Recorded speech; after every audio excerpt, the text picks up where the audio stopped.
Negotiations to end war, first with Trump, then with Putin. Zelenskyy believes Trump could be first world leader to fly to Ukraine, and how Lukashenko apologized at start of war and suggested striking a refinery in Belarus. We will talk about this with Michael Sheitelman, a political strategist based in Kyiv. Michael, glad to see you, as always, and thank you for joining us. Good evening, Olga. Michael, we'll talk about an interview of Volodymyr Zelenskyy with podcaster Lex Friedman, and President Volodymyr Zelenskyy has emphasized that Ukraine must have reliable security guarantees to end the war, not just a piece of paper, because the guarantors of the Budapest Memorandum didn't give a fuck about Ukraine. What guarantees we're expecting from the West and what they might be?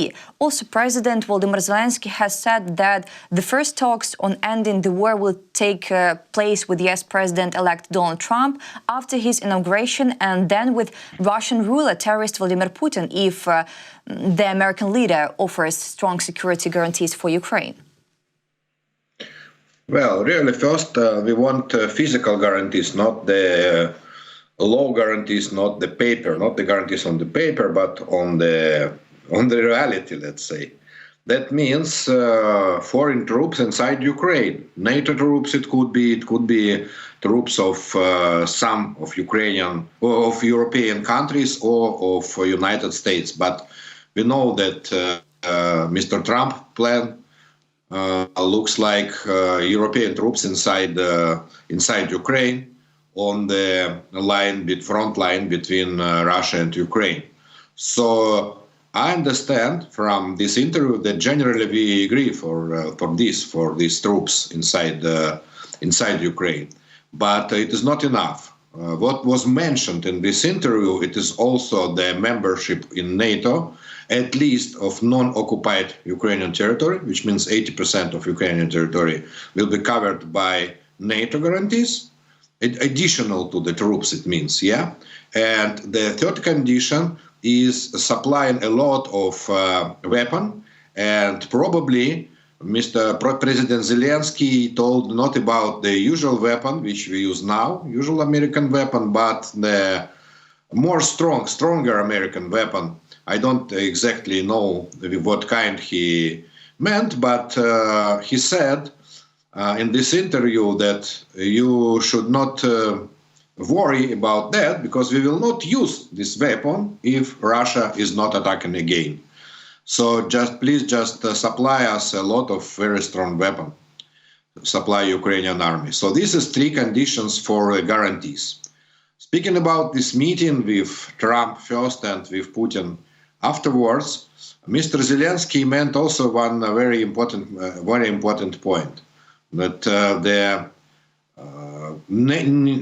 the forecast for, let's say, the next negotiation with Mr. Putin should be not the negotiation between three different sides, not the US, Ukraine, and Russia as equal forces. But this is negotiation between Russia on one side and Western partners on other side. It means Russia on the one side of the table, and on the other side of the table should sit Ukraine, United States, and as President Zelenskyy mentioned, Europe as well. So the idea of President Zelenskyy is first to build the common offer of Ukraine and Western allies, and to bring this offer to negotiation against Mr. Putin. That's the general idea. And it looks like exactly like a peace conference in Switzerland, which was in June last year, when 83 countries signed some conditions for the negotiations against Russia, and afterwards invited Russia to join these conditions. So President Zelenskyy wants now the same procedure. And generally, in this interview, all the conditions which were mentioned by Mr. Zelenskyy, it is the same, almost at least the same conditions which mentioned by Kit Kellogg, the special envoy for Ukraine and Russia by Mr. Trump, by President-elect Trump. So it looks like very realistic procedure. The only question is, does it look like Mr. Putin is ready to participate in this procedure or not. But obviously, Trump is ready and Europe is ready. President Volodymyr Zelensky believes that, yes, President-elect Donald Trump could be the first world leader to fly to Ukraine, but that this will happen after the war is over. Zelensky said, yes, I'm looking forward to it, the reopening of Kyiv airport. Maybe we will open it, but only, and you must understand, if the war is over, there must be sustainable peace and air defense systems, to be honest. Do you believe in it? Well, it is more metaphoric than a realistic step, but let's say when we really sign any agreement with Russian Federation about freezing the war, for example, not a peace agreement, but about freezing the war, about ceasefire, and this agreement in theory could be signed in presence of Mr. Trump. So as a symbolic step, Mr. Trump could fly from Washington, for example, to Kyiv immediately after that. But it is not just the metaphoric expression of how peace looks in the head of Mr. Zelensky. Peace, by the way, in the heads of a lot of Ukrainians, the symbolic meaning of peace is civil aviation flying over Ukraine, which we never have seen during the last 3 years. Michael, Zelensky has stated that he respects American billionaire and Trump ally Elon Musk and would like Musk to fully support Ukraine. He said, first of all, I had a conversation with him, with Elon Musk, at the beginning of the war. He is a great leader of innovations in the world, and Zelensky said that he believed that such people move the world forward. Therefore, he respects the result of his work, and we see this result. What to expect from Elon Musk? Well, it was an attempt to build at least peace agreement with Elon Musk before peace agreement with Russia. The last expressions of Elon Musk towards Ukraine were not very friendly. And he said a lot of, like, Ukrainians stole the money from US taxpayer, and he said a lot of negative information about Ukraine, and he also wanted from Ukraine to give some territories towards Russia, for example. So the policy of Mr.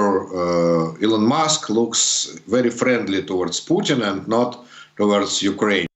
But before the last US election, Elon Musk was only private person. Yeah, the richest man in the world, but the private person who is very rich and richest man in the world. But now, starting from November this year, he is part of political system of United States, obviously.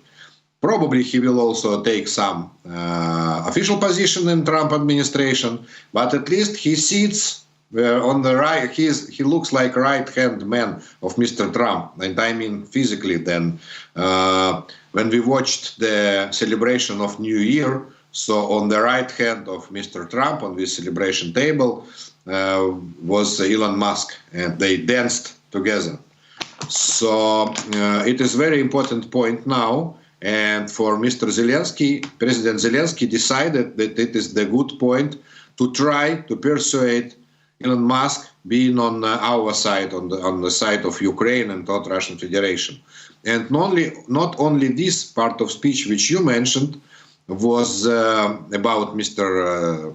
Musk and about his international policy, let's say, of Elon Musk.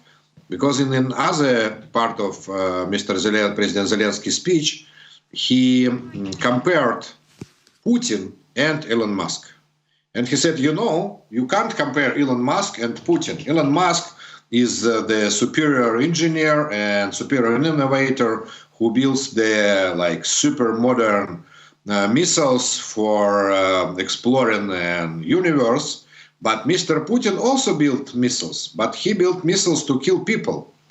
And Mr. Putin is a very old-fashioned man and the man of the past, not of the future. And Elon Musk is the man of the future.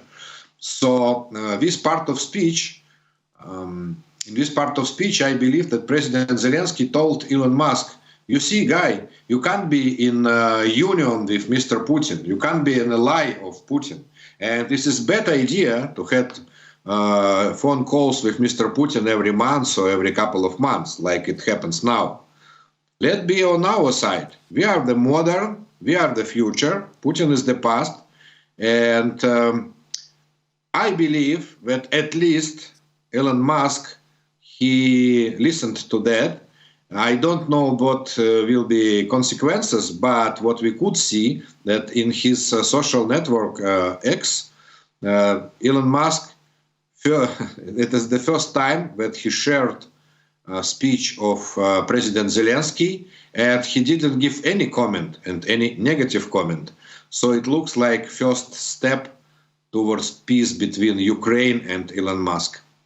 Michael, President Volodymyr Zelenskyy has revealed that he urged the US to impose preemptive sanctions on Russia before the full-scale invasion, describing their threats of sanctions in the event of an attack as bullshit.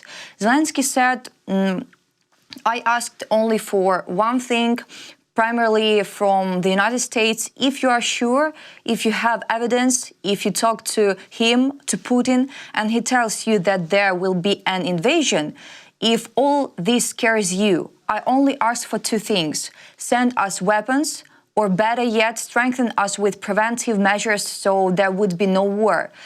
It wasn't the weapons that I was asking for, said Zelenskyy. I asked for sanctions. Intimidate him. Why were sanctions not introduced? It's even not a weapon, really.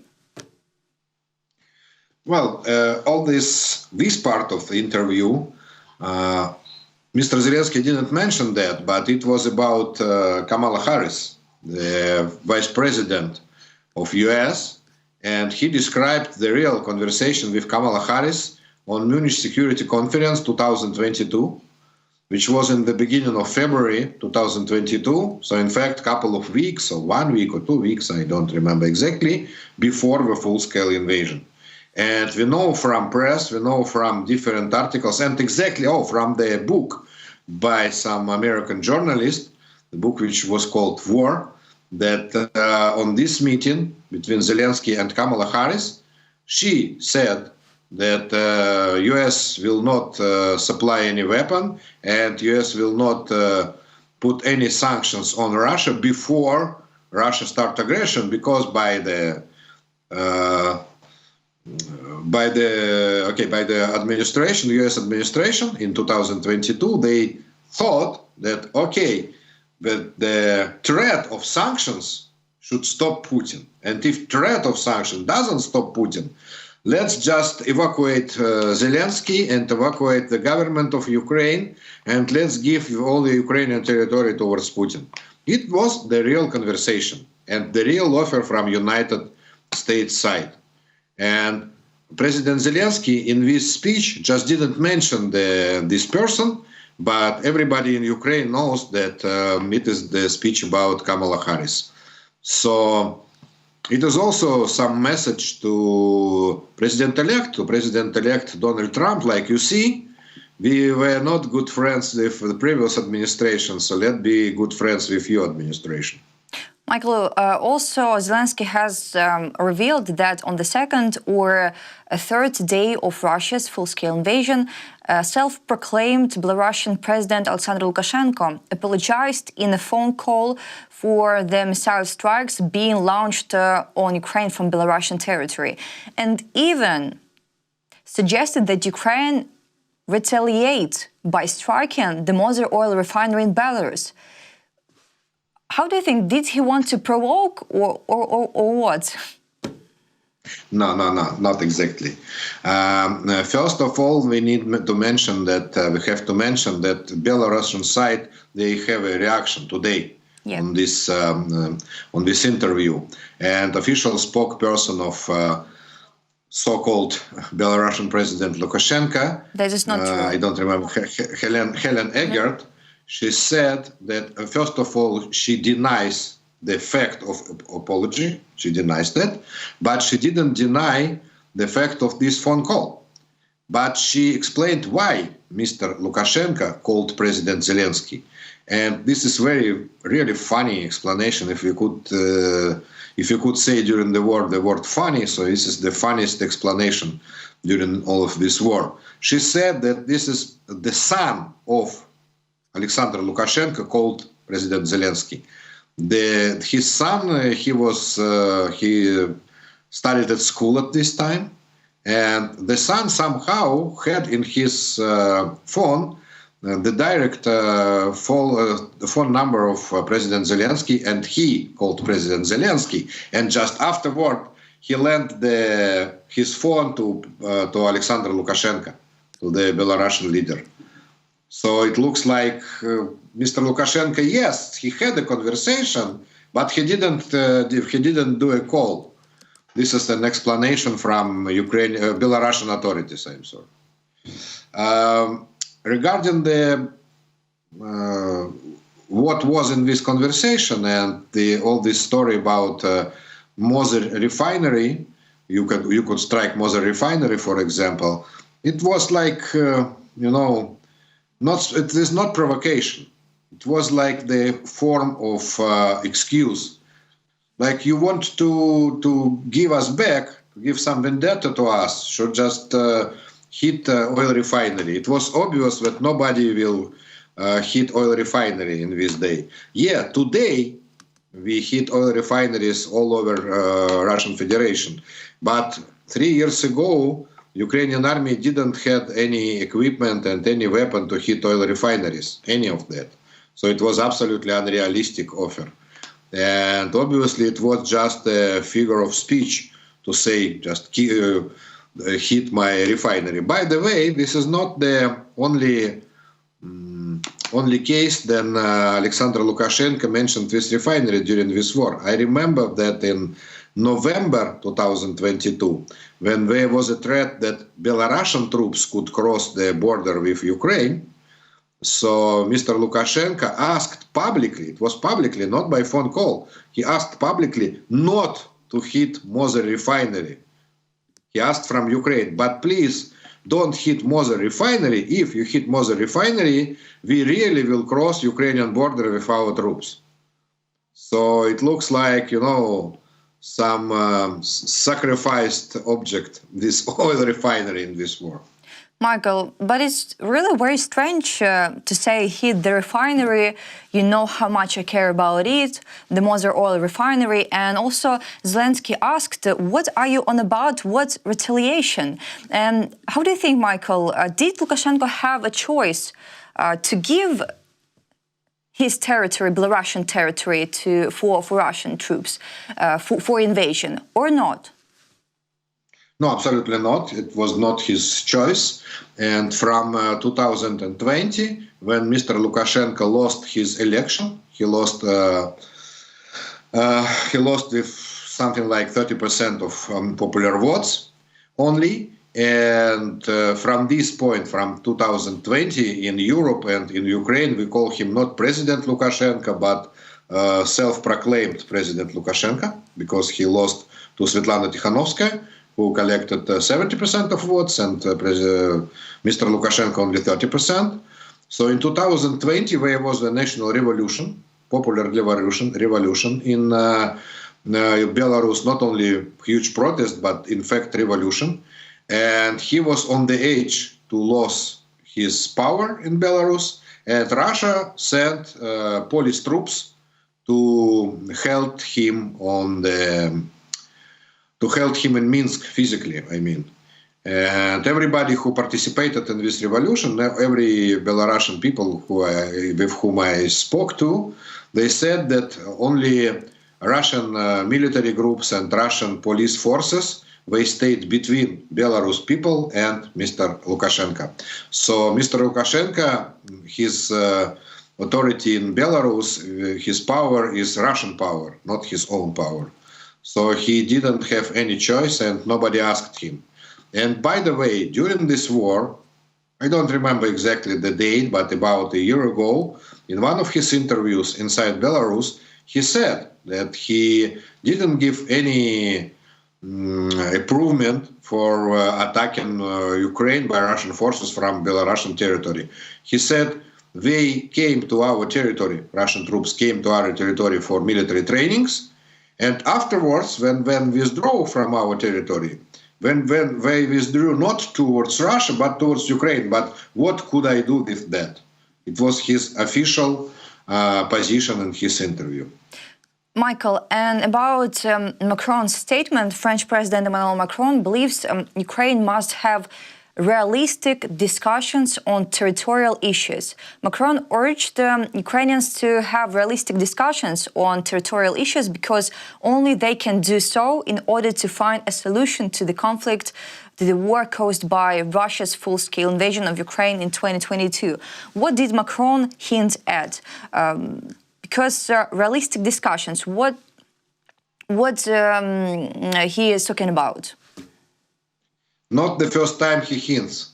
I remember that at the beginning of the war, he called, or he came to Kyiv. No, he called President Zelenskyy and asked him to give to Russia Crimea Peninsula, for peace. And when President Zelenskyy did that public, brought this fact of this call public. And it was like the shame on Macron in 2022 that he offers to Ukraine just to give its sovereignty towards Russia. And now he can't say it openly like he said it 3 years ago. But he wants to prepare, let's say, Ukrainian delegation to negotiation in the United States, and he wants us to agree for ceasefire on the current front line. This is the condition of Americans, obviously, and I believe this is the conditions of Macron now.